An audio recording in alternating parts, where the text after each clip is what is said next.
রাজধানীর রাজনৈতিক বাতাস হঠাৎই ভারী হয়ে উঠেছিল গেল কয়েকদিনে।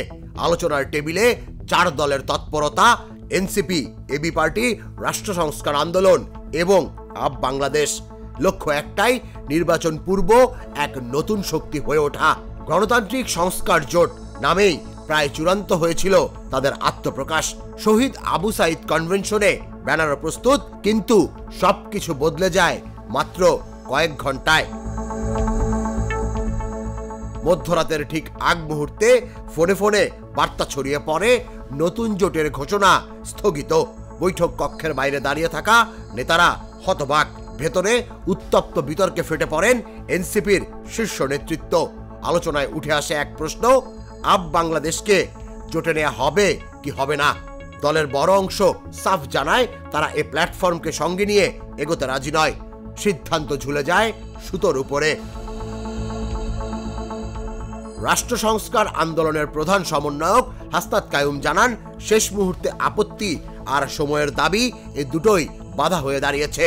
অন্যদিকে এবি পার্টির নেতারা বলেন, রাতের বৈঠকে এমন কিছু মতবিরোধ তৈরি হয় যা সমাধানে আরো সময় প্রয়োজন। জোটের ভাঙন কি এই রাতেই শুরু হলো? বৈঠক কক্ষে এমন প্রশ্ন শোনা যায়। এনসিপির ভেতরের উত্তাপ আরো স্পষ্ট করেন সিনিয়র যুগ্ম আহ্বায়ক সামান্তা শারমিন। তার ভাষায়, রাজনৈতিক দলের সঙ্গে জোট ইতিবাচক, কিন্তু একটি প্ল্যাটফর্মকে নেয়া নিয়ে তাদের পরিষ্কার ধারণা নেই। তার বক্তব্যেই যেন স্পষ্ট হয়ে ওঠে মতপার্থক্যের আসল কেন্দ্রবিন্দু।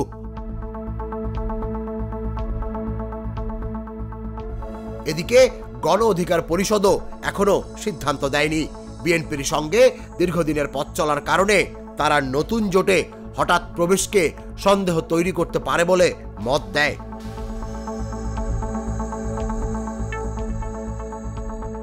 সব মিলিয়ে যে জোটের ঘোষণা দ্রুতই আসার কথা ছিল, তা এখন রাজনৈতিক থ্রিলারের উত্তেজনায় বাড়িয়ে দিয়েছে। ডিসেম্বরের প্রথম সপ্তাহে কি সত্যি নতুন জোটের জন্ম নেবে, নাকি এই উদ্যোগও হারিয়ে যাবে রাতের অন্ধকারে? রাজনৈতিক মহল এখন অপেক্ষায় সেই পরিণতি দেখার। তুষার ইসলাম, জাগো নিউজ।